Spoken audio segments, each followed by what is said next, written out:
Coming to our session, this Quality Council of India, what I have been talking about, this QCI, NABCB, and IIF, International Accreditation Forum. These are the three things we have to be much specified in your certification, and also you have been told about a lot of difficulties which you have been facing about NAC. The main things which I've been like to interlink is the most important thing. NAC it's for once in 5 years or once in 7 years. When it's been there once in 5 or once in 7 years, our day-to-day activities it's been not integrated towards a NAC. I hope the leaders would have been accepting it. Once the 6 months or 1 year back, we have been forced to collect all the data. We have been forced to collect all the evidence. In that manner, it has been looking that that's been a very good heavy things in our mind. So to making it very easy, this 21001 has been giving us a lot of guidance and also a lot how to implement these standards. Why I have been talking about this ISO 21001 is a global standard. Means the first thing is it is being the objectives and activities towards the policy. We would have been having lot of interfaces. Okay, Santosh sir, I think I have been muted all participants. It would have been overcome. This objectives and activities with the policy, that's a very important thing. Each one of the persons who have been working in your educational institutions, they know what is my criteria. What is my criteria? What is my role towards this policy? After this COVID, we all will be in a position. We all will be in a position to redefine our policy, accepted or not. We all will be in a position to redefine our policy. Because before that, we would have been taught, we would have been having a class for 5 days, 6 days in a week. We would have been not thought about this kind of technological interference and all. Now it's a time to redefine our policy. The next one is the personalized learning and effective response to all learners. Every learner, every student will be assessed.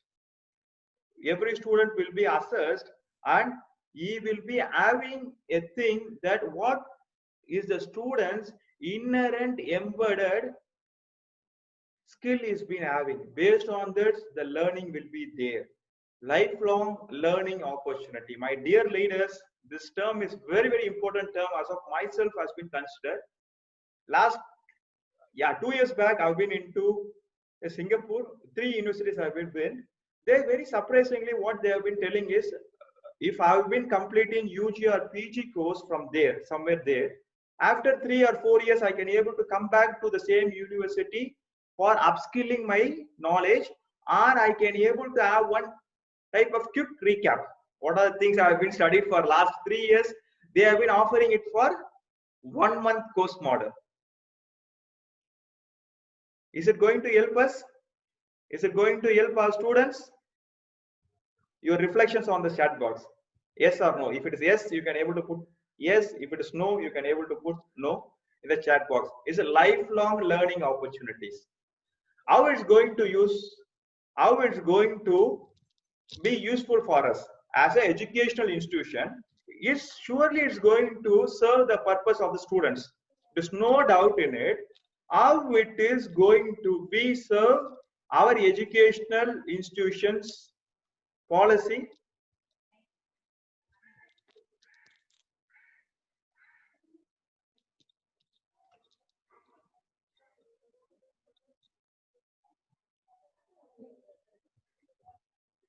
A lot of reflections has been there. Yes, I hope improve the output standard. Yes, Santosh Champion, I can able to. Yes, it's going to improve the output standard, and it's going to be much facilitated to our students. Have been accepted, but what is going to give it to ourselves as a organization? how it's going to help us.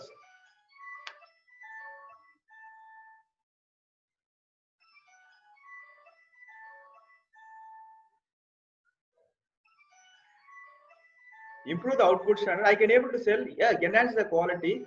Very importantly, what I can able to say is your students are the biggest marketing persons for your institution. You have been agreed it or not. They have been going to be the best critics, and also they have been going to be the best marketing persons for your institutions. If they have been satisfied, they are having a strength, they can able to pull thousands of students also. So lifelong learning opportunities will be provided on 21001 implementation. Then comes the effectiveness and how we have been going to effectively and how we have been going to evaluate our system efficiently. There is a two term called effectiveness and efficiency. What is the difference between this effectiveness and efficiency? I can able to tell you, if a student has been attending this online session throughout this 2 or 3 years, 2 or 3 months, he has been so efficient. Effectiveness is nothing but whether he can able to get the knowledge and he can able to demonstrate it. It is effectiveness. In our process, we should be, as a process owners, as a HODs of each of the department, we should be in a position to say what are the effectiveness and what are the efficiency needed for each job role. We will be defining it here. Next one is the increased creditability of the organization.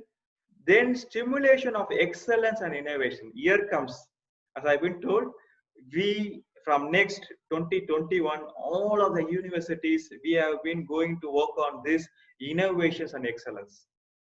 There is Atal Laboratory, Atal Innovation Centers has been there. A lot of things has been there. I think 5 years back, we have been talking about, yes, like input and output. Very true. In 5 years back, what I've been thinking is publishing a journal is enough for this kind of research and innovations. But now the system has been going to change in a very drastic manner. That innovations is being going to play a very vital role in all the educational sectors. The last one is enhanced social responsibility. These are the criteria you will be meeting on if we have been implemented this 21001 standard. A small reflection on this, my dear friends. After this session, you can able to have a small view on what is ISO 21001. Try to map this standard NAAC, NABL, NABH, and NIRF. These are the 4 things. You can able to map which are the criteria we can able to map between these standards. Organizational mission, vision, and strategy. This is the first thing we will be starting based on our ISO 21001. If we have been going for this ISO 21001, we will be having a mission, we will be having a vision, and we will be having a strategy. What will be the differentiation between the mission and vision? Any reflections?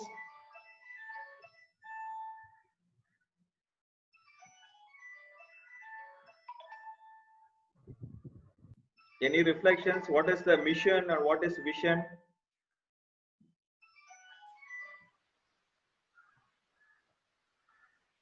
Vision is a long-term goal. Yes, absolutely.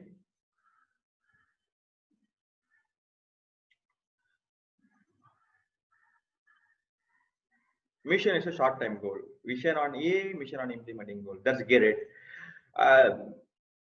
Vision is the, after 5 or 10 years, it may be your organizational goal. Mission is implementing our aim. That's great. Yes, of course. What is vision? What is vision is nothing but my long-term goal of my organization. It may be of your institutions. What is mission? Mission is what is my role, how we are going to attain this type of vision. What is my departmental role? What are the action plans? It is vision. So we will be having a vision, focus on future terms. Yes, we can able to take it in that manner also. It's been based on the focus of the future terms also. But what I've been insisting you is vision will be a common vision for our education sector. The mission statement is very important, my dear friends. You as each department, we have to have a mission statement for your separate department. Are you agreed with it? We know the vision. Vision is next 2 years, we as so and so education sector, we have been planned to deliver a online course, online degree or online certification course. For that, the vision would be what is my role to align into this goal. So we can able to get this once we have been done this 21001. I can able to show you a small video on this 21001, how it has been implemented practically. Then we can able to see last 15 minutes, I can able to take you how this standard has been mapped, and then we can able to go for our next session. A small video on this, how it has been implemented in one of the organization, what they have been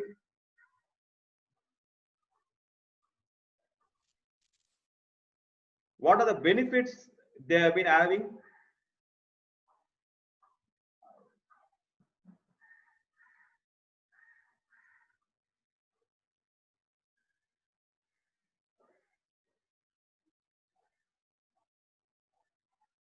I hope from next time, if you have been having this ISO 9001 and also the differences between this 21001, we can able to clearly say that why we need this 21001.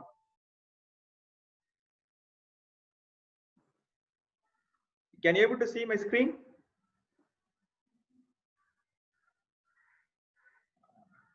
Okay, thank you.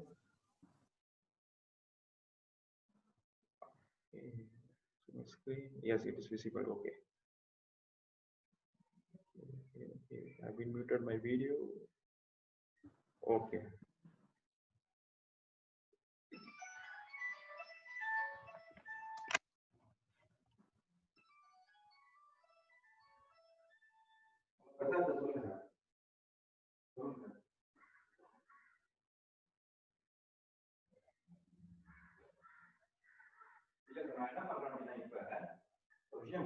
YouTubeல live பண்றேன், அது போட்டு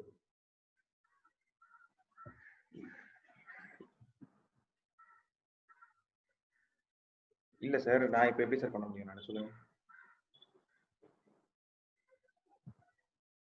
இல்ல sir, நானும் எனக்கு ஒரு 15 minutes கொடுங்க, இந்த செஷன் முடிச்சிடலாம். நானு அடுத்த செஷன்ல வந்துடலாம் சார். நான் ரெக்கார்ட் ஆகுது, எல்லாம் ரெக்கார்ட் ஆகுது. Okay okay.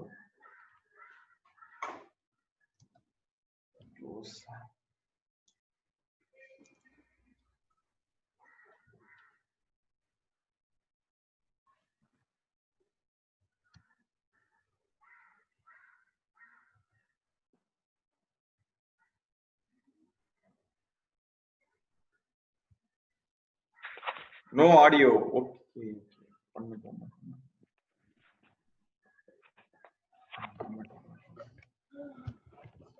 Sorry for it. I think you can't able to hear the audio. Actually, it has been told that first they have been taught that this ISO 21001 is a subset of 901. They have been went through it. At the middle of the stage, they have been realized that there are a lot of elements which has been same to the NAAC, and so they can able to align the NAAC activities also, and they have been succeeded in the NAAC. That's the thing which has been told by the chairman of that institutions. Coming back to our presentations, we have been going to see about the classes of ISO 21001.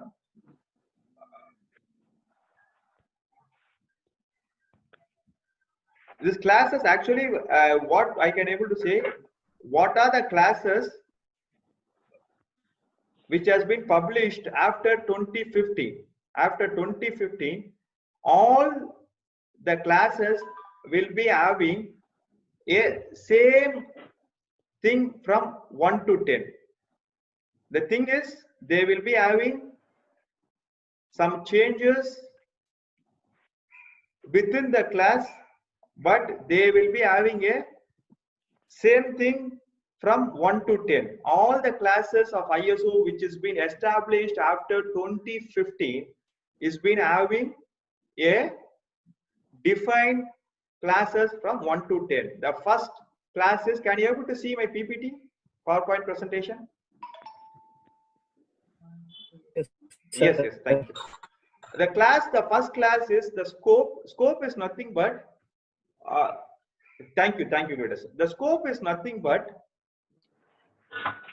this ISO 21001. How I can able to fit this 21001?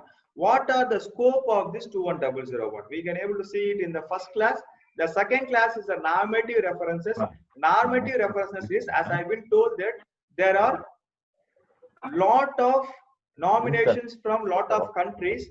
They will be telling this. These are the best practices. We have been following it in our education sector, in our country. They will be collecting all these normative references before forming a particular ISO 9001, or it may be of ISO 21001 standard.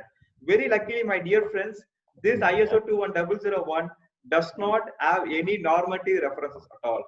The third one is the terms and definitions. Terms and definitions is nothing but what are the terms which has been used in this standard. The fourth thing is very important.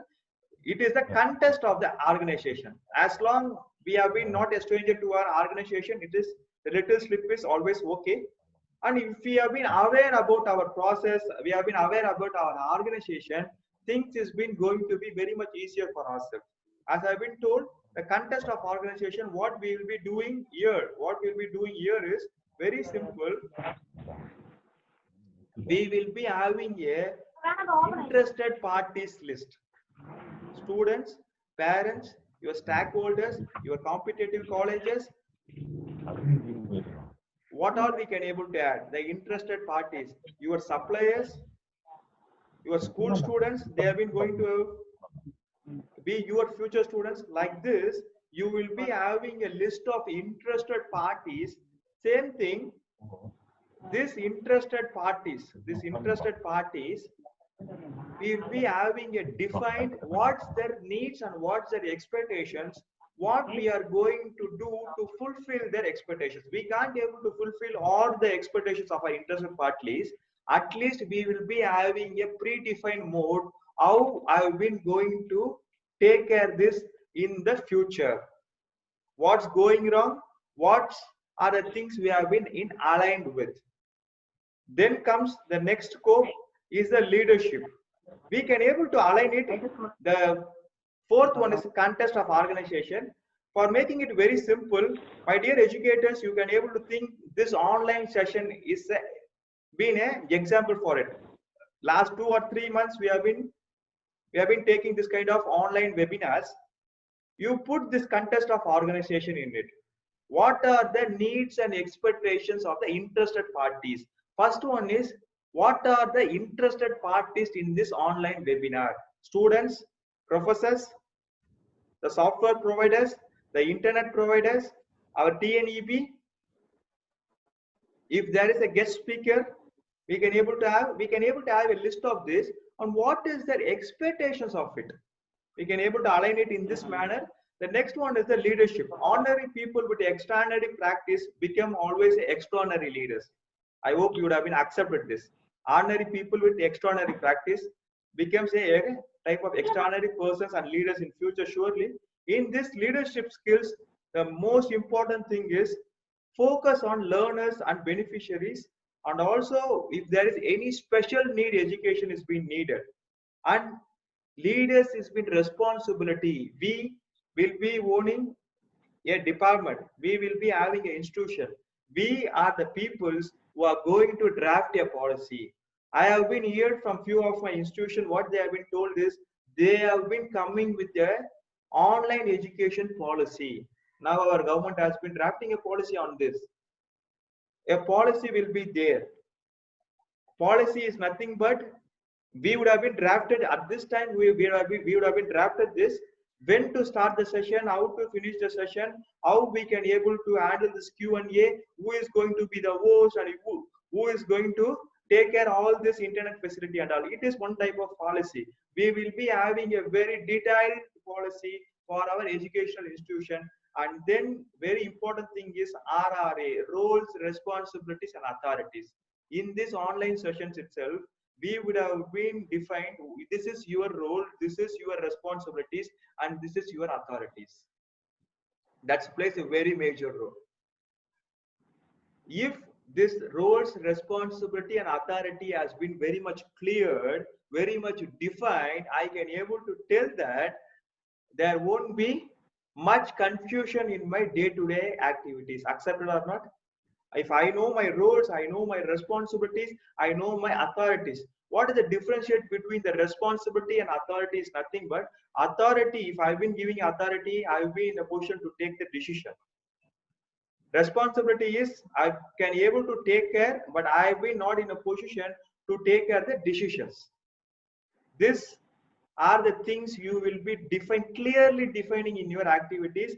Next one is the planning. 24 hours is a lot of time if you know how to manage time. World-class organization has been revolving in the same 24 hours. Yes, I hope you would have been accepted in it.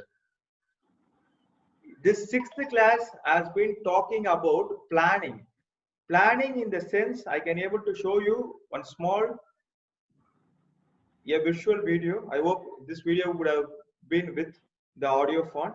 In this planning, what are the things which has been insisted by this standard is you have to have a risk and opportunities which has been identified before it has been approaching us, a proactive approach.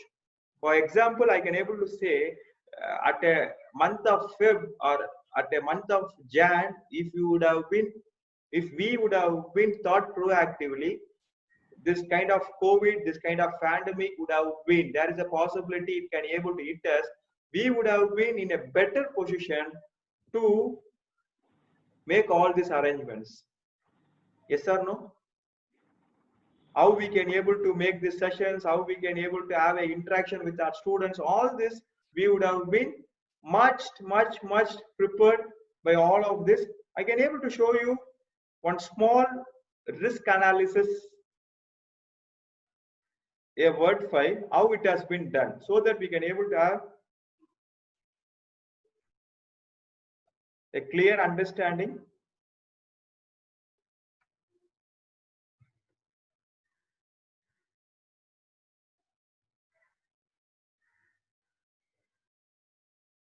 Can you able, sir, you can able to put your reflections in your chat box. Can you able to see my word, that process, risk or system interface?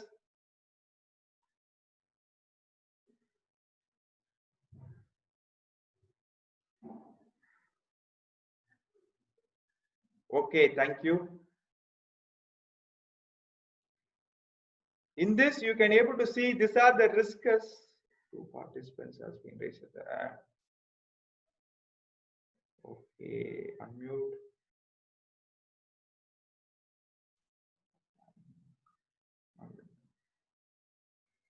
Okay, I can able to unmute yourself. I've been going to end within 5 minutes. I can able to end on. These are the things which we have been going to capture in our department, in our educational institution. What are the risks? What are the materials needed? What is the input? What are the process indicators? What is the human resource will be there? And what is the output? To be saying very easily, this documentation is going to play a very important role for us. This documentation is going to play a very important role. Once this documentation has been there, once we have been cleared about this documentation, records and tools, it spares a very good path for our NAC. That's a very important thing. Next, we can able to see about the 7th class, which is the supporting class. 7th class has been talking about the resources. What are the resources which I need to do my day-to-day activities? If I've been going to conduct this online session, what are the resources I need? What is the competency of the teaching faculties? What is the monitoring system? What is the measuring systems? What is the communication mode we have been going to? All this will be taken care by the 7th class, which has been doing as resource. 8th class, we have been planned everything. The execution part is the operation. In this operation, to saying it very simply, from designing our curriculum, and also whenever we have been going for the outsource activity, for example, our lab facilities, our books, our stationery items, and also if you have been adding a software team to develop our LMS, all this will be covering in this particular session. It's a very vast session. This 8th operation class itself, it will be taking a off-day model. It's been very clearly, it has been defined from syllabus creation to property belonging to the interested parties. I can able to insist on this class in this part alone. If imagine, if a student from your institution has been finished a project and he has been went out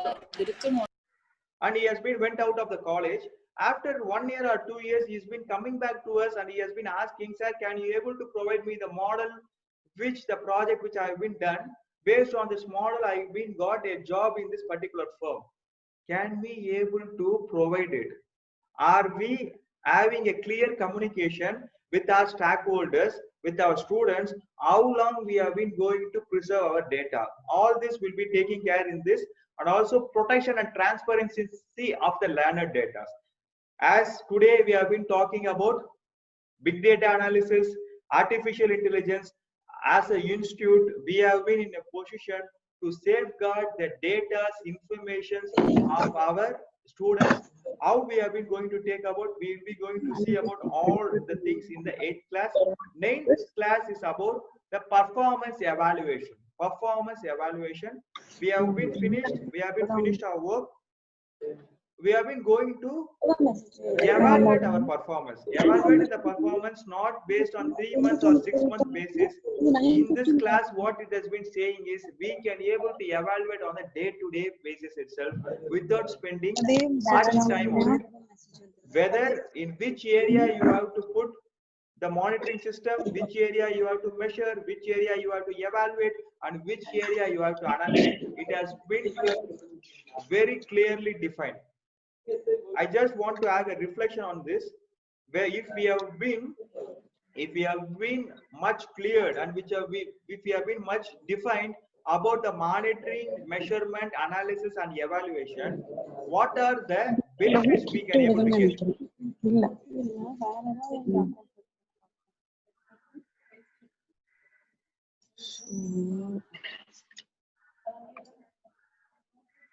If we have been defined in which area I have to monitor, which area I have to measure, what are the possible benefits I can able to get as an educational person?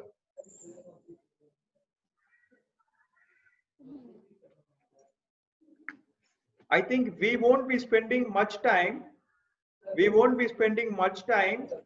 On the processes which needs only.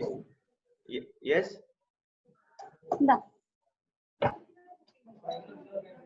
1 minute. I can able to control on that.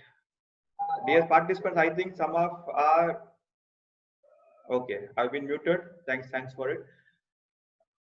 It is a very important thing, my dear champions. What I have been telling you is, if we have been defined whether in which area I need my attention, which are the area I have to do analysis, which are the area I have to do the type of evaluatory performance, if it has been predefined, I will be saving lot of my time to improve on my activities. Instead of it, if it has been not defined, there will be an area in my department, it's merely required monitoring alone. If a monitoring system has been deployed, all the problems would have been solved. In that area, I may be putting my analysis skills there. Unnecessarily, I will be wasting my time. So if it has been defined, it has been very clearly defined, it's going to help us in a very great manner. The last thing is the last class, I can able to say. Last class is the improvements. Once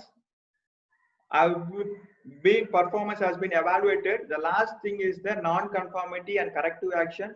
And what is the continual improvement? If I've been doing everything fine, everything as per the standard has been saying you have to have a continual improvement. At this 3 months, we have been taking a class on Zoom.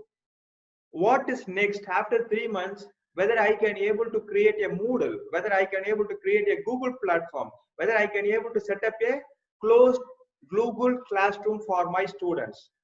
It is one of the type of continual improvement, and also it may be of opportunities for improvement. If this has to be there, this improvement has to be there in our 9th class, we should be in a position to get the feedback from students, from staffs. And very important thing, what I personally feel is, whenever a staff is been leaving from your education sector, you get the feedback from them. That's most important thing, because from there only we can able to collect the real information, what we can able to get and what are the things we can able to improve on this. This is the journey of 21001. It may be of gap analysis, documentation, implementation, internal audit, and certification. These are the resources I can able to share you. The slides also. These are the resources which will be most useful to improve our quality in our educational sectors. As I've been promised you, we have been talked about what is the difference between this ISO 9001 2015, 21001 2018, QCA, and what is the difference between these 3 terms. What are the benefits we have been going to get on this ISO 21001, and last one is what are the different classes of this ISO 21001. The last 1 minute, as I've been told you, I can able to share one video how the changes has been happening in our educational sector.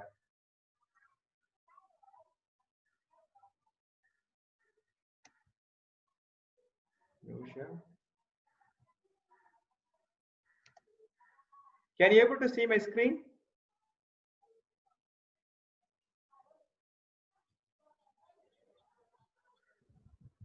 Yes, sir. Yes, thank you. You can able to see how the learning, yes, thank you, how the learning has been evolved here.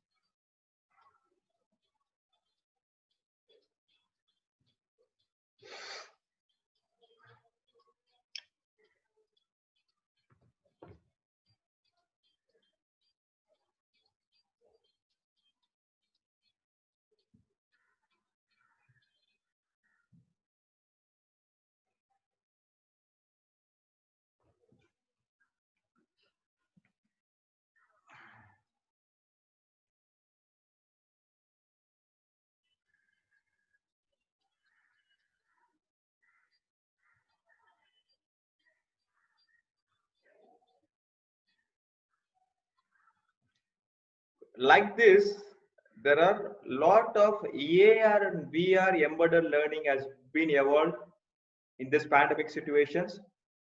This is a change what we have been going to have in our education sector.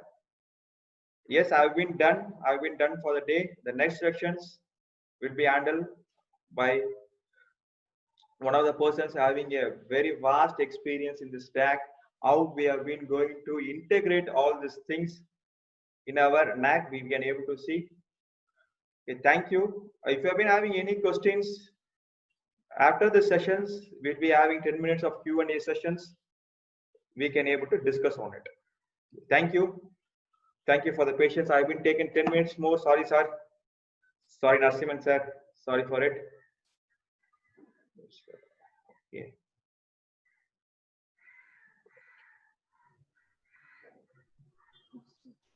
Thank you very much, Mr. Satyanaran sir, for this nice section. Okay, next, there is some technical issue with the YouTube link. So all the recordings we will be sent to you, all the participants later. And please give your feedback after seeing the recorded videos.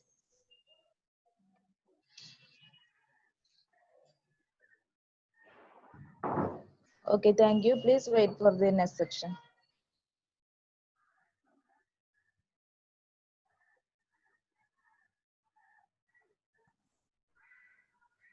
Could you please allow me to share the screen?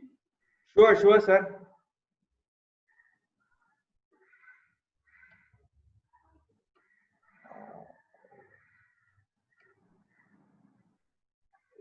Sir, kindly can you able to raise? I've been searching you, sir. My name will be there, Narasimhan.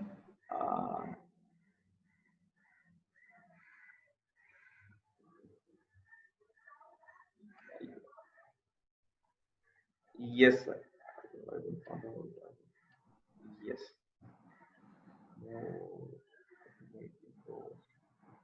Yes. Yes, sir. It has been done. Thank you, sir.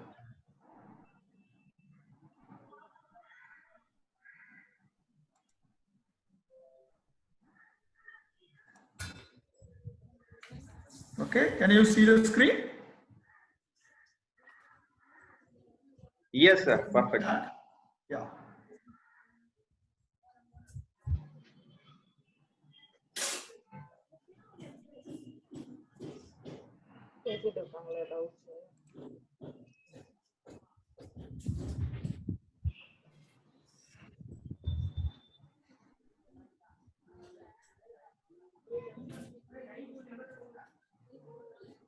Okay, shall we start?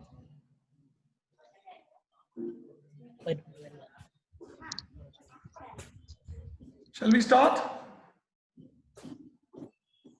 No. Yes, sir, you can. Yeah. I will be giving an overview how this ISO 20001 2018 will be able to applied in the institutional accreditation process. So before going to the session, I would like to declare some of the conflict of interest. I don't have any conflict of interest. These are all my independent view. We are yet to have some evidence in producing this. And I have no affiliation with ISO and other related organizations, so that I need to declare. So with that, I will proceed further. So this is the objective of this session, this 35 minutes or 40-minute session I placed in such a way that at the end of this session, the participants will be able to understand how ISO standard can be applied in the process of accreditation and ranking. When we look for accreditation and ranking, I would like to focus on our national ranking and accreditation system. So any view on that? What accreditation system you are looking for, the participants? Can I have some answers?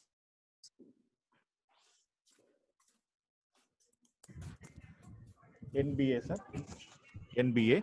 NBA, very good. NBA, super. Yeah. ABET, foreign accreditation. ABET. Okay. Okay. Good. Excellent. ABET, yes.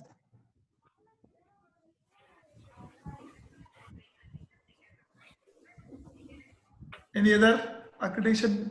What do you look for? You will be looking for? NABH, NBA, NAC, NARF. Yes. Yeah. So there are various accreditation bodies we are looking for. Yeah. So I'll continue. So what is accreditation? Any reflection on that? What do you mean by accreditation? What is accreditation? Why we need accreditation? Why do we need accreditation?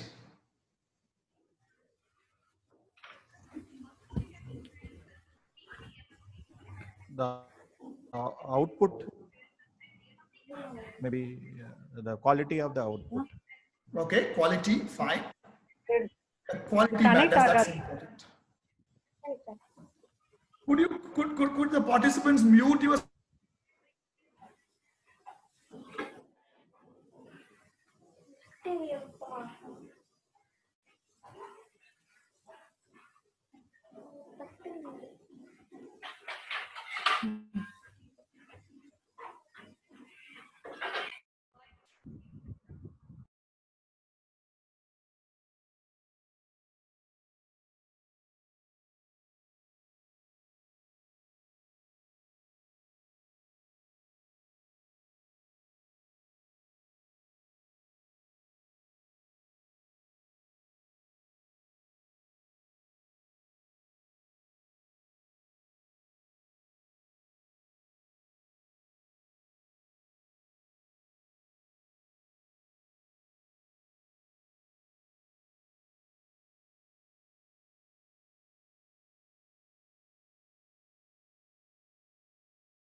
Am I audible?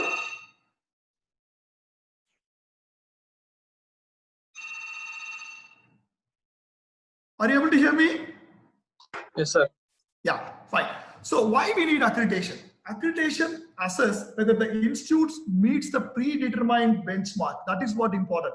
There is a predetermined benchmark. As somebody said, you are looking for NABH, you are looking for NBA, given the NAC. There is a predetermined benchmark. Why we need to reach the benchmark? That is what the quality indicate us, what we are telling. So we need to reach the benchmark. And then accreditation also ensures the stakeholders' expectations. He was explaining, Satyanathan was explaining very clearly.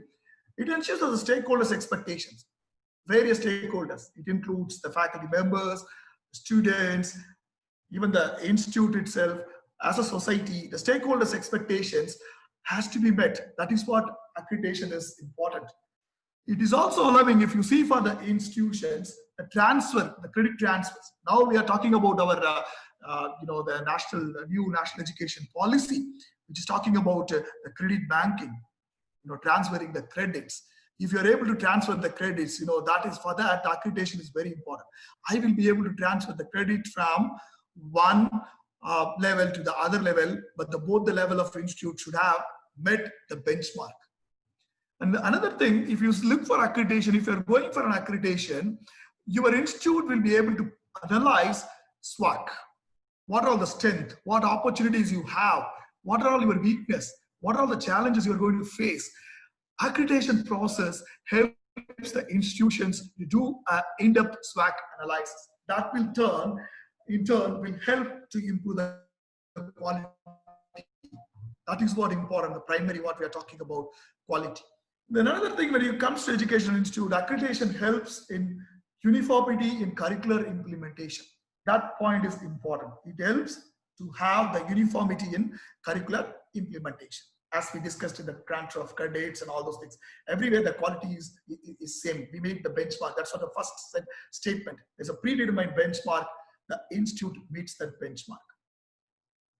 By and large, quality in higher education. That is what accreditation is for. That is what we as an academician, especially, when you are in any of the higher education institute, you should look for it.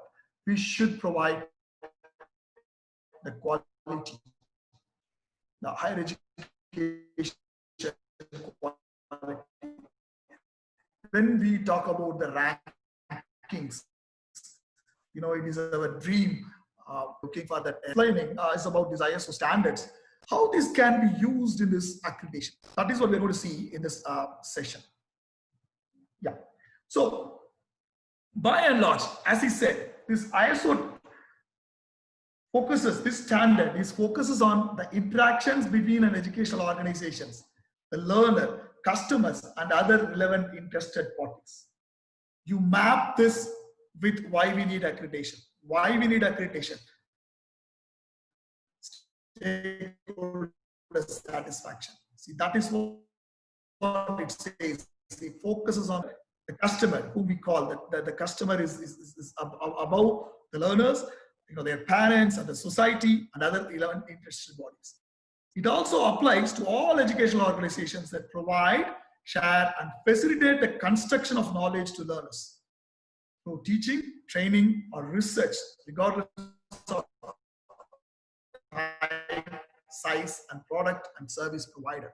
That is what this standard, ISO 21001:2018, that is what it tells. So if you see why we need accreditation, the previous slide and this slide, you see why we need accreditation, that statement maps. So more or less everything is covered. Let's say everything is covered in this. When we proceed further, you will appreciate that further. This is what this UOM implementation framework of this particular standard, what I have taken from one of the organization. I'll give you the reference later. What it says, you need to plan, do, check, and act. That is what this implementation of this EOMS, this standard, which is what talking about. We need to plan, do, check, act. Okay, so this is what when we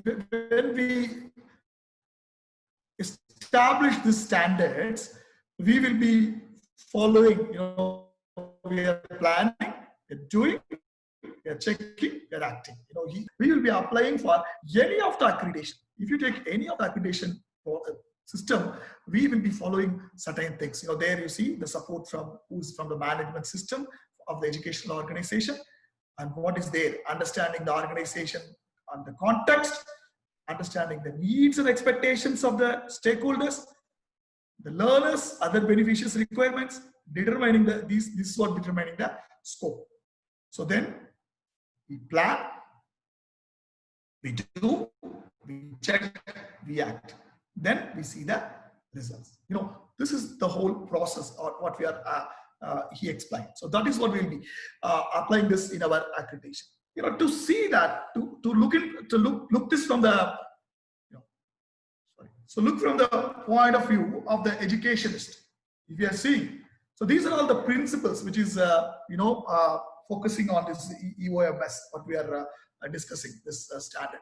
The first thing is focus on the stakeholders. You will see all these things are applied in any of our accreditation. Focus on stakeholders. So the primary focus is to meet our learners' need. The second principle is focus on the leadership. What is the vision and mission of the institute? If you see any of the accreditation, I'm going to go through the NAAC setup. You see there, all these things are embedded. The next principle is people engagement. How, as an organization, you are engaging the stakeholders. This is very well there in any of the accreditation process or accreditation criteria, what we are going to see now. And there is a process approach. The approach, it's a, there should be a consistent and predictable results.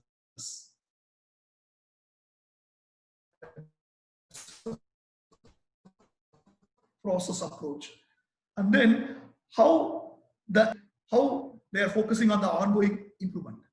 Then the next principle comes evidence-based decisions. The decisions, the change in the curriculum, the change in the teaching learning method, everything should be based on the evidence. So that brings the quality. You see that if you reflect on this, as an education provider or a leader in any of the educational institutes,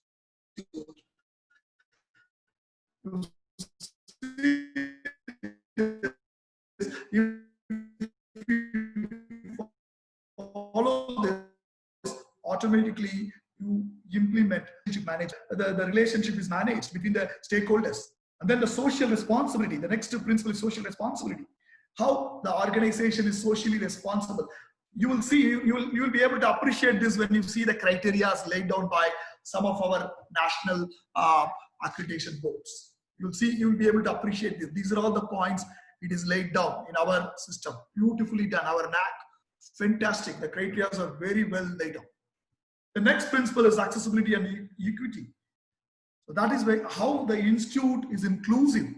You know, if you take an NAC or NIRF, the first they're asking about this. How inclusive is your institute is. So that principle is also very well applied there. And then the point number 10, it talks about ethical conduct in education. That is, again, you know that it relates the ability of the organization to create the ethical professional environment. All our accreditation boards stress on that. There is a score, there is a criteria on this. Then the data security and protection. That is the 11th principle. What is laid down? The 11th principle.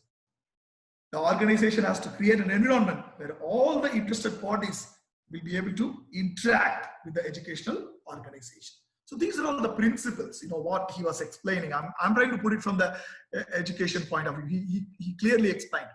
These are all the principles, the same principles. We will be applying this in any of our accreditation. If you are, reflecting. If you could see that, if you could appreciate this. Can we have some point of view before proceeding further? Anybody? Are you able to apply these principles? Those who are working with any of your accreditation? Isn't it? Yes, sir. All the principles you see, every principles are applied. That is the beauty of this. You know, if you really understand the process, you know, we should not just do it for the sake of doing. You know, I'll tell you, our standards given by our NAC is fantastic.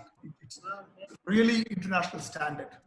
It is, you know, if you follow this, you will be able to appreciate that what are all the standards. We'll see, you know, for your benefit. That's what this session is about. So how our NAC, the process, you know our process. So the HEA registrates, and then the HEA submits the institutional information for quality assessment. We call this IIQA submission. And then you submit your self-study report.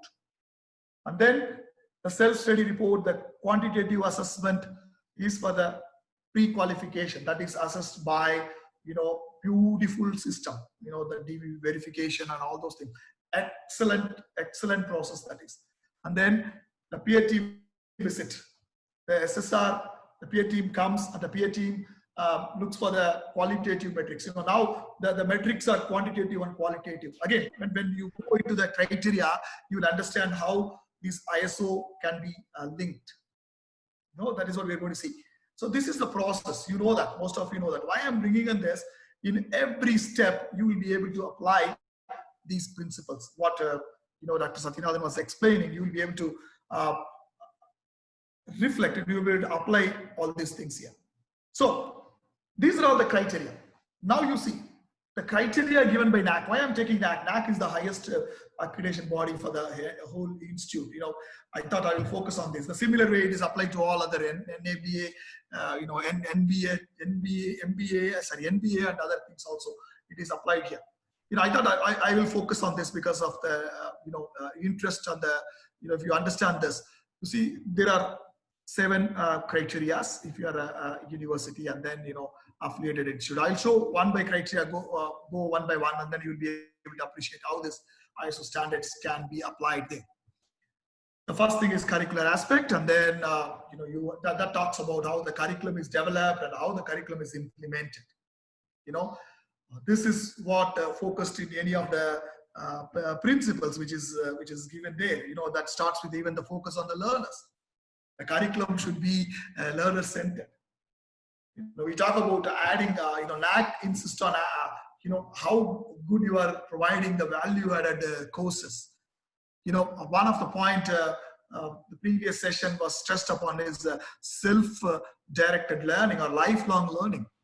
Our NAC gives more weightage for that. You'll see that when you dissect the criteria and when you see.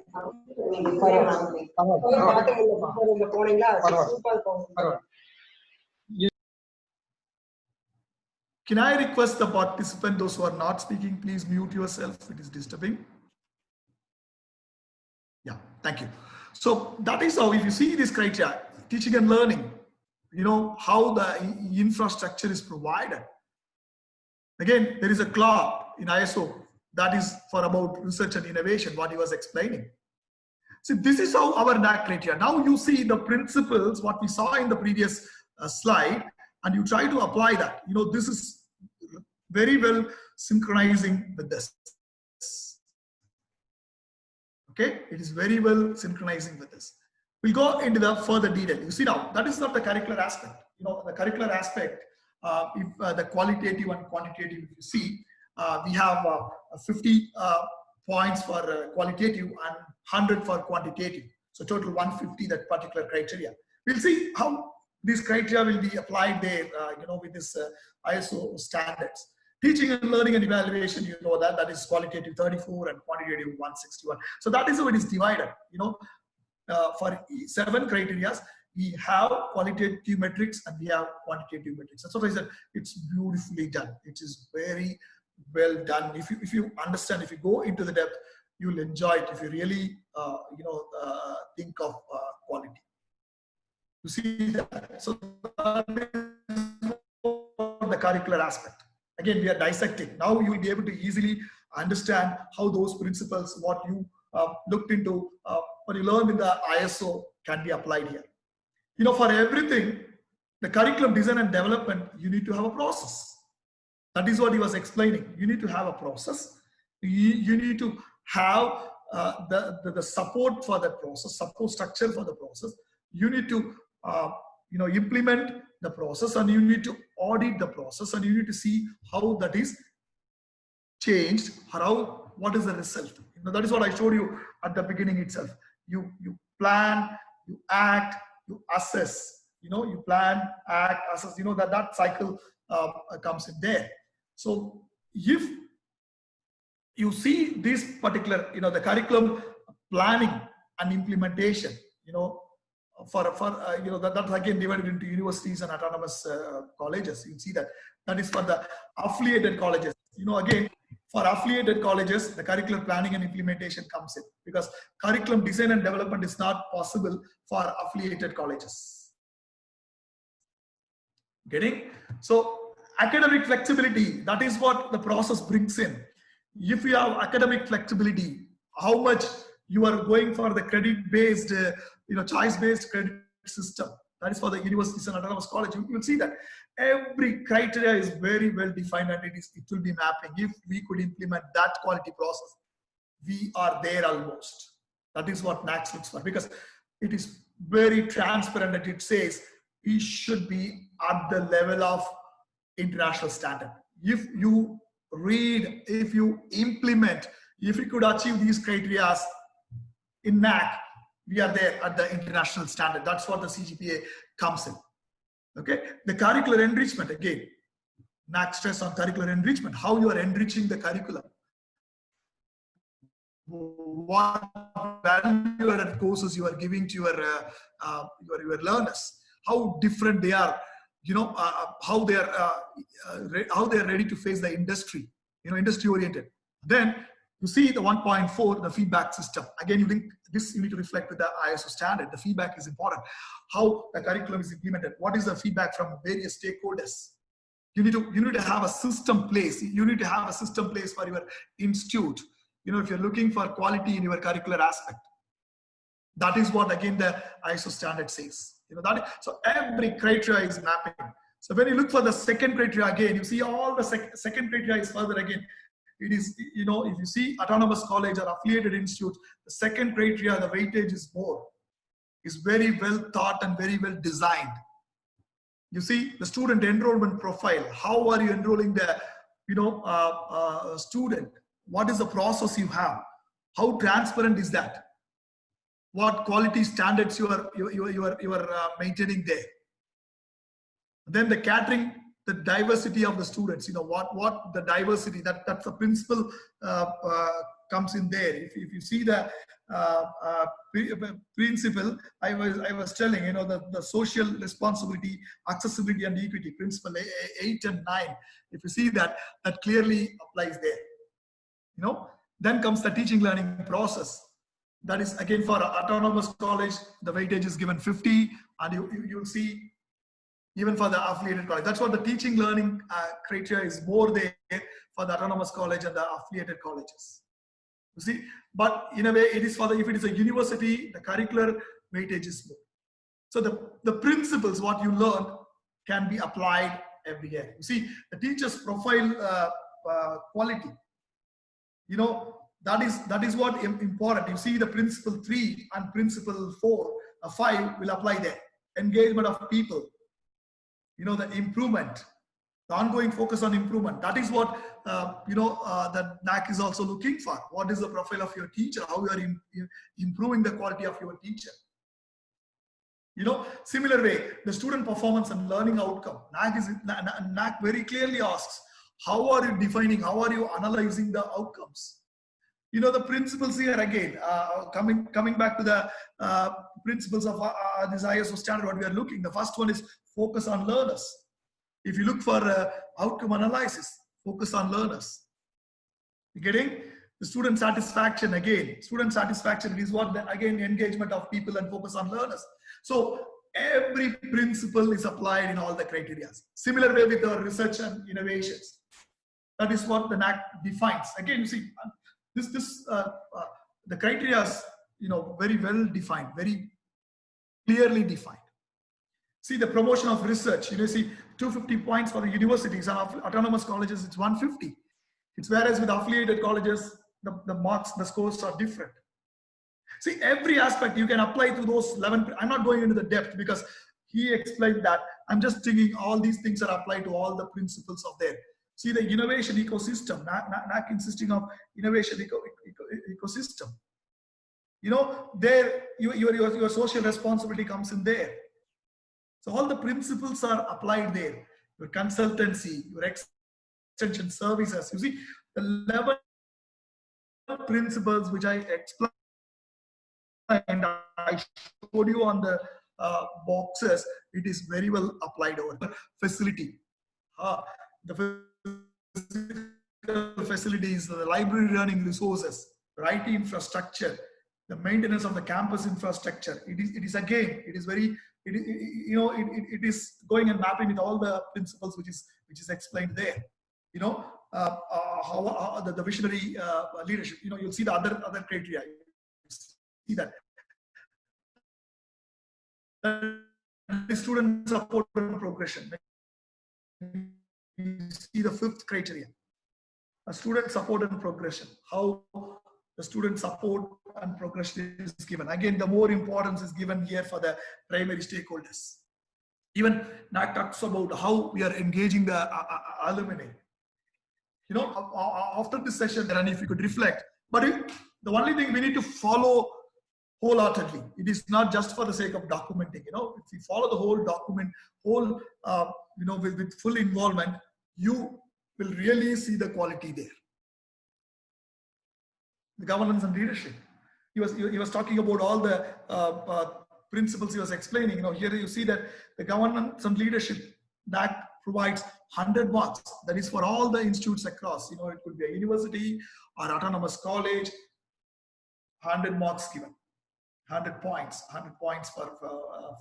for this particular criteria. So here again you see the institutional leadership that applies to the principle 2 in your the ISO what we are discussing, the visionary leadership. So faculty empowerment and strategies, you know, that is again how you are engaging the people, those who are working in your educational institute. So every criteria can be mapped and be reflected. So that is the beauty. That is what we are seeing. You know, that is what the whole criteria. If you see even the institutional distinctiveness, institutional best practice comes there. Institutional values and social responsibilities. All these aspects are very well covered there. You know, so that is what, when you look for a quality, you know, that's what the new criteria NAAC, I personally, it's very well thought of, very well laid down. If you have the process in place, if you are implementing the process, if you are auditing the process, if you have the documented evidence, yes, you are there for your, accreditation there. You're there for your accreditation. Yeah. Any thoughts so far before proceeding further? Any thoughts?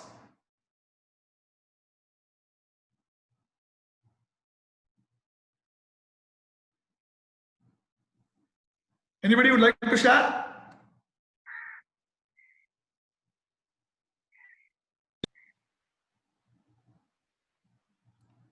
Any reflection so far?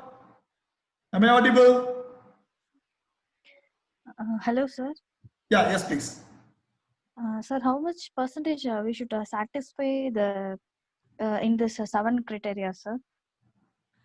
It depends on the benchmark is decided there at the level of NAAC itself. You know, they have a benchmark. That is of the accreditation process. There is no, you know, you will not know that this much. You know, there is a benchmark is already defined.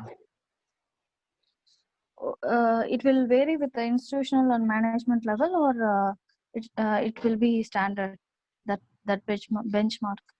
Benchmark is standard.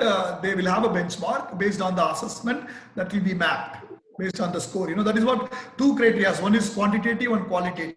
The quantitative metrics, it's all quantified and documented, and then the qualitative metrics, that is with the peer team. So the scores will be benchmarked. Okay, sir. Thank you. They have a very beautiful transparent system. That is what we should, you know, appreciate that. Okay, sir. Thank you. So now the point is, like, you see all the criteria, what he was explaining with the ISO, when then I was just touching upon the principles. All the principles are mapping here. You could see from 1 to 7 criteria. If you put all the things, if you follow it, you will be able to clearly map it. Okay. So next, when I thought we should also touch upon the ranking framework, you know, this is what our NIRF looks for. NIRF looks for all these, you know, teaching, learning, and resources, research and professional practice, graduation outcomes, outreach and inclusivity. If you see these criteria also in depth, one by one, this will also again map. You know, somewhere you will be able to map. You know, that is what the teaching, learning, resources, what NIRF says. You know, what is your student faculty strength and faculty student ratio. This is again, you know, this is again beautifully done.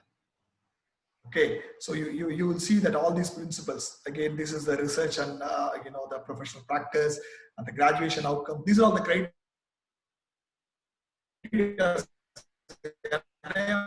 Looks, you know, if you see this again, you will be able to map these principles, these also with the process. If your institute has a you know, the quality process in place, higher education for a quality benchmark, you know, this is what, if you are able to have the process like ISO established, you will be able to beat these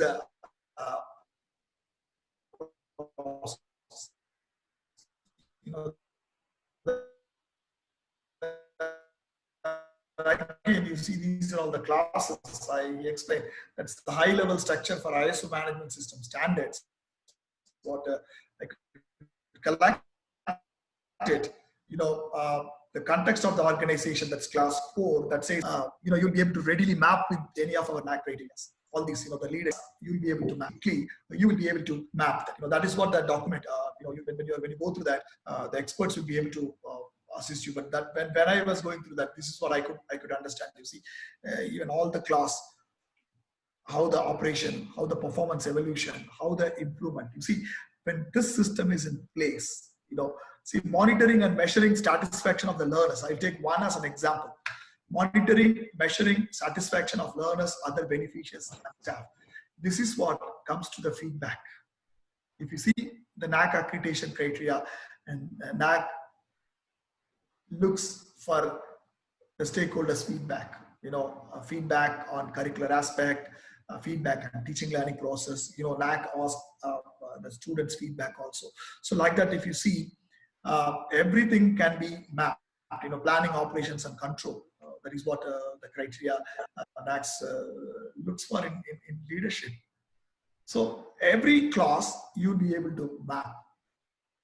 Okay, So that is what this ISO. So to nutshell, to summarize, what I understood after seeing this document and seeing the criteria, this ISO standard it's a common management tool for the institutes, all the institutes. That's a global standard. So definitely, if you meet these criteria, you will be able to benchmark your standards with other things. It focuses on the stakeholder satisfaction. That is what our accreditation also looks for. The primary the stakeholder satisfaction, the quality delivery of education in challenging education environment. That is one of the focus. If you put that in place, you will be able to deliver the quality education.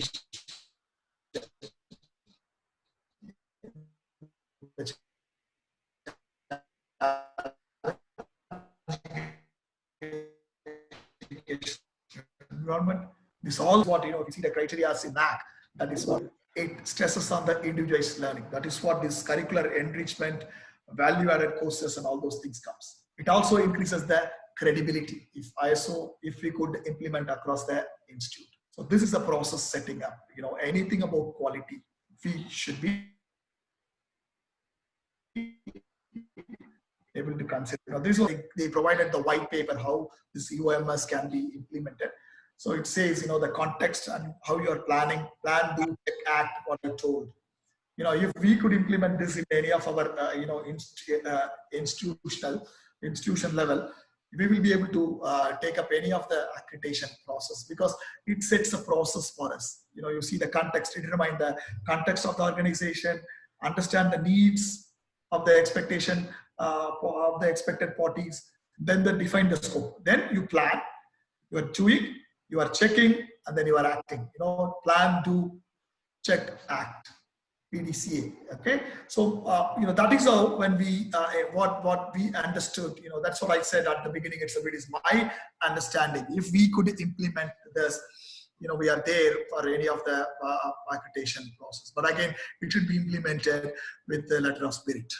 That is what important. So that's what I would like to share from my side. Again, these are all some of the references. You can go back and that you get all these things. You'll be able to. I'll open it for questions. Any questions, any discussions. Very much for your patient listening. Sir, good morning, sir. Yes, please. Yeah. Yes, sir. So regarding the NAAC criteria, we just wanted to know what do you mean by the best practices, sir? Best practices means your institute evolved some of the best practices. That is, you started in one department that provided some change, and then you are implementing that as a best practices to you are generalizing to your institute. That has become your best practice. Something innovative you did, something you see you are proud of. That is the best practice of your institute. Many of the institutes have not done, but we have done, right? Yes. What is best practice for you? See, you are reflecting on that. Okay. So you will be able to evolve the best practice, based on your experience and your reflection, your justification. If you see the format is given to prepare your document for best practices, you will be reflecting as a team. What have you envisaged and what have you implemented? How that has changed into your best practice? Okay, sir. That means again you have a process in place. Okay. So you are again planning, you are acting, checking, and then you are again saying that is becoming your best practice. Okay, sir. Now I understand. Yeah. Thank you, sir. Sir, good afternoon. Good morning, sir. Yeah. Yes, please, sir. Sir, for NBA, for NBA visit, we got to show the ISO audit, sir. So they are requested. You are point out the different criteria, how it match with ISO standards, sir. Similarly, the assessment is also like this.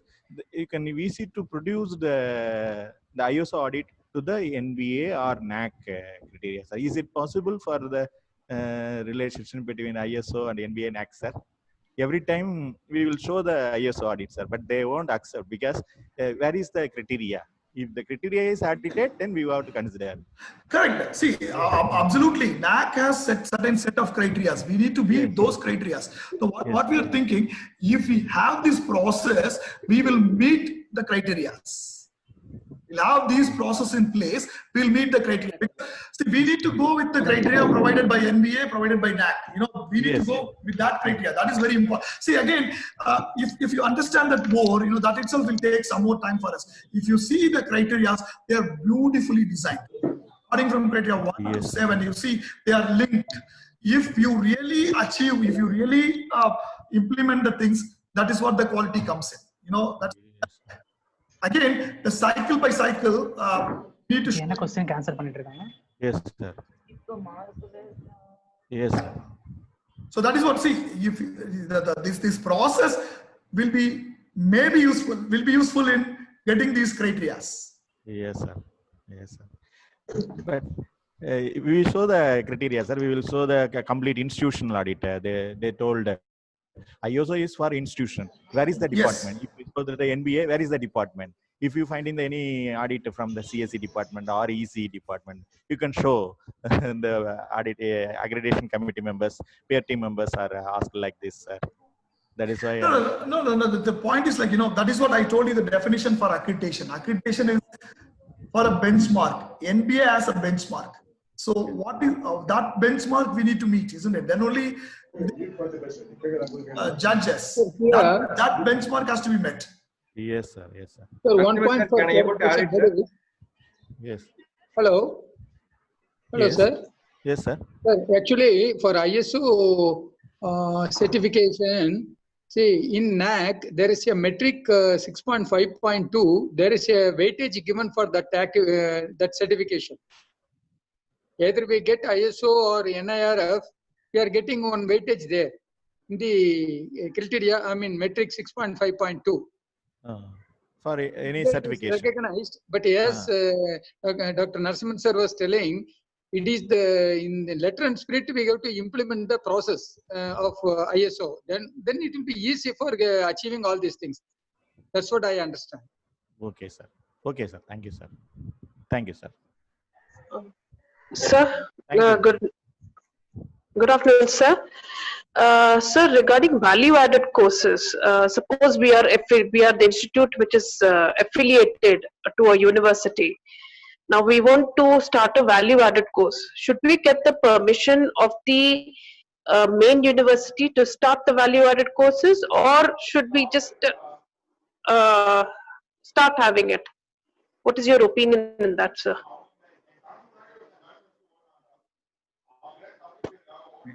Yeah, value-added courses, if you see, it is the course which is out of the curriculum what we are giving. It has to add. Yes, sir. So, but it should, there is a definition. Minimum, 15 hours of things should be there. If you see the. Yes, sir. Yes, sir. Correctly explained, and then that should be the minimum criteria that should be met. And then it is considered as a value-added course. So, value-added courses should be out of the curriculum. That is very. Okay, sir. We cannot say the course which is offered in the curriculum, we cannot say that as a value-added course. Okay, sir. There should be a justification how this course is considered as a, how this course adds the value to the learner. That is important. Okay. We need to understand that it is not just for the sake of adding, we are adding. Okay, sir. So you need to have you need to justify why this is considered as a value-added course. How this adds the value apart from the curriculum. You see the document which is given in the NAC. Yes, sir. We have seen it. Yes, sir. It clearly explains. It clearly explains. Yes, sir. But my question is, sir, if suppose like my institute, I want to start a value-added course and I'm affiliated to Pondicherry University, should I take the permission from the head of the institute to the Pondicherry University, or I can just, with the help of the head of the institute, can I start the value-added course? That is my question, sir. That is what, madam. Again, what is the process of start introducing any courses in your institute? Okay. What is the process? Can you start a course like that, or do you have a process defined? Because that's what we are not very clear in that part also, sir, because we have never had anything. So we thought, Yes. okay, That's So what, what is the sir. process? If there is no process, let us define the process. Okay, sir. So that is, see, sometimes, how are you going to give credit to your the students when they are attending the value-added courses? Because they are getting the certificate from the university. Yes, sir. So how you will give the credit for that without your university's nod? Okay, so it is better to be with the university's permission, or Yes, what you if are you doing, say that. that way it is. Otherwise, within the institute and what is the process we have, that has to be defined. Okay. Okay, sir. All right, sir. Yeah. Thank you.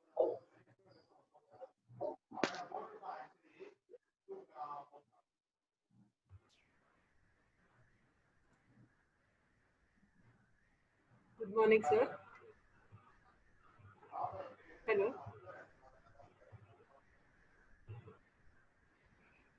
Hello, am I audible? Good morning.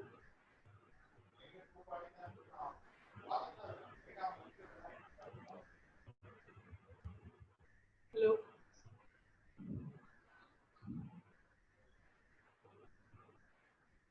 Is there any more questions? Yeah, sir. Am I audible?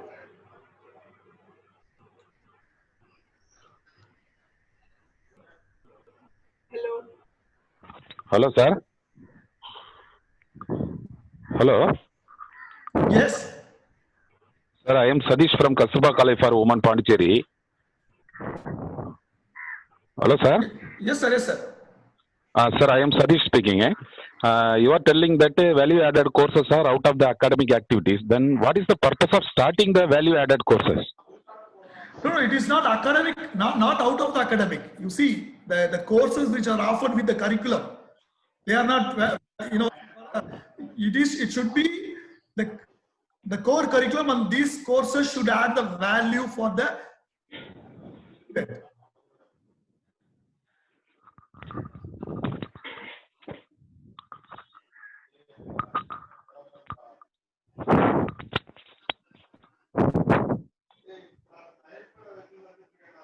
Hello. Hello. It doesn't mean the curriculum. Hello, sir. Hello, sir. I am not hearing. Hello, sir. Sir, Narasimhan, sir. Yeah. Sir, your voice is not clear, sir. Hello, am I audible? No, sir. Yes, sir. Yes, sir. Tell me. Yes, sir. See, these courses are offered. See, for the curriculum, you have 120 credits. Okay. But these value-added courses are apart from that. Okay. That is what it is. That is the the definition comes.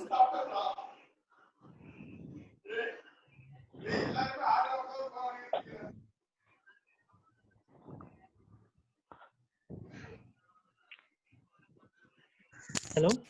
Yes. Sir, your voice is not clear, sir. Actually, hello. I'm talking. Hello. I can. Yes, sir. Yes, sir. Yes, sir. You can continue, sir. You can continue, sir. Yes. Yeah. Any more questions? Sir, am I audible? Yeah. Good morning. I just wanted to ask you, the entire process of all these things lies in the monitoring and measuring the satisfaction of learners and the beneficiaries, right? Because we have a process, everything, but once we get the feedback, only then we can do the corrective or whatever action we can take. How well we are able to depend on the surveys that are conducted? Are any best practices or any best method for conducting the survey where we do get a useful response back? Survey from where? Which survey you are talking, madam? Basically, for monitoring and measuring the satisfaction of learners, we have two feedback. methodologies. You can, feedback. You can have two processes. One is based on their attainments, marks. You can do it. Another one is going to be indirect, like based on the feedback which the students give or the employers give, or the stakeholders. So how well these surveys are really taken into consideration by the participants, because that is going to play a major role in the closing the loop. So how effective is the feedback that we are actually collecting it, or is there any other authenticated process? that is no, that is the culture, madam. The feedback, providing the feedback. Talking about how we are engaging our people. Yeah. How engaging, that starts. As you said, as you rightly said, now what happens? Now I think the revised criteria, the NAC directly. They get it from they get it from the stakeholders. That's beautiful. That brings more transparency. But when it comes to curriculum, the institute should have a process. After every course, you need to evaluate your course. You need feedback from your, the industry. Your course, how effective is your course? Whether the course is meeting the industry need. That's what. If you see, as you only said that rightly. If we use it very correctly. For example, I will tell one of your external examiner or a learned person comes and says your course, you could add this particular component to bring in more opportunity for your students. Then you discuss back with your whatever, and then you introduce that particular component.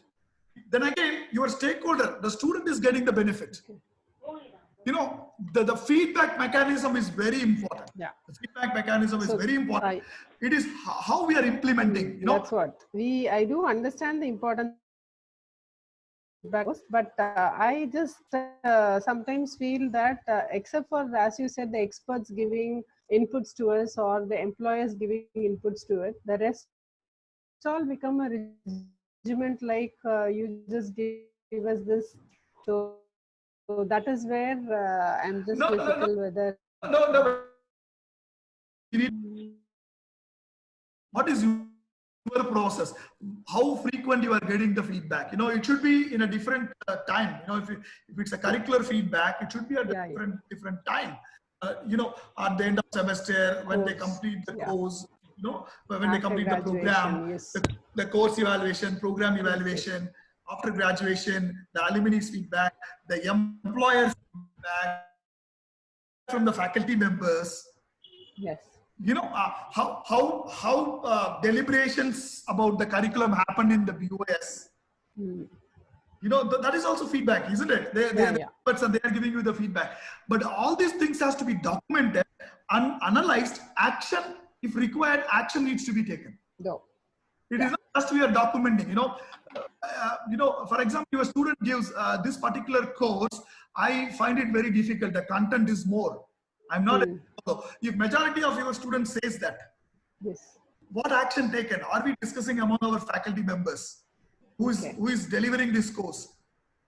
Right. What has been done? That is what the quality comes in. Yes.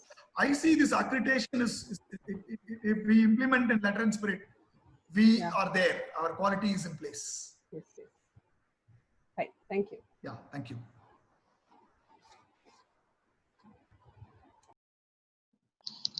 I think. Hello, sir. Yeah. Is there any queries from other participants, sir? You can raise your questions in inbox. Okay. Sir, it seems there's no more queries, sir. Sir, wait a minute, sir. Regina will take over, sir, from here.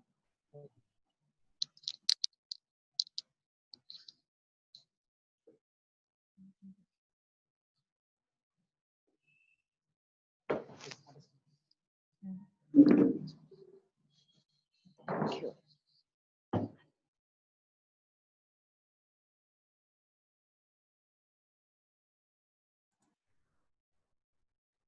So no more questions. Thank you all. It was nice interacting with you. I need to go for a next meeting. Please excuse me. Thank you very much. Thank you all. Thank you, sir. Thank you very much, sir. Thank you very much for your valuable section, sir. Thank you. Thank you all. Okay, sir.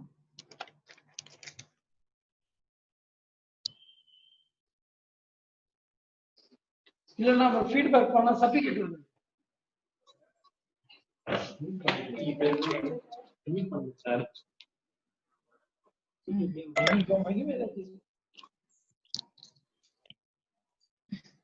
Hello சொல்லிட்டாங்க இல்ல இவங்க தானே சொன்னாங்க hello அது the feedback link will be sent to you. Please will all are need to fill the feedback form, and the e-certification will be issued after filling the feedback form. Yeah.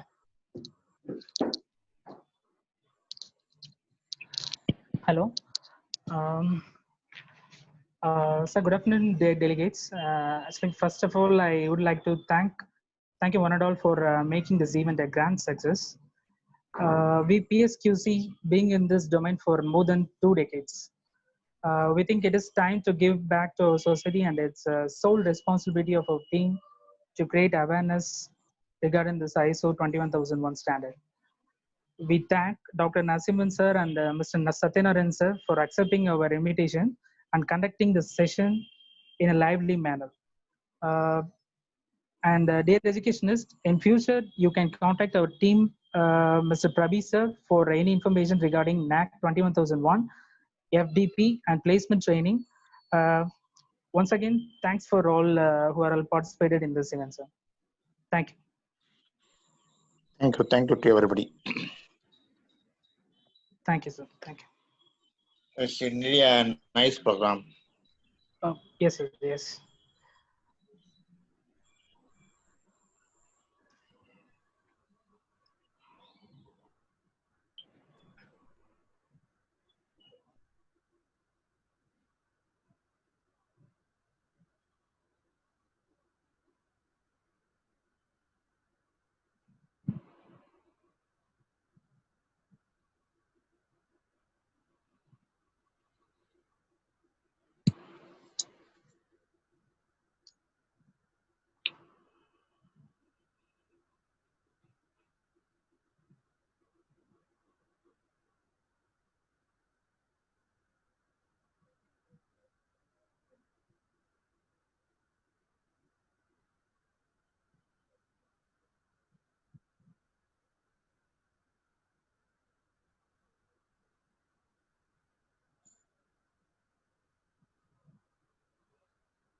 All right. Close but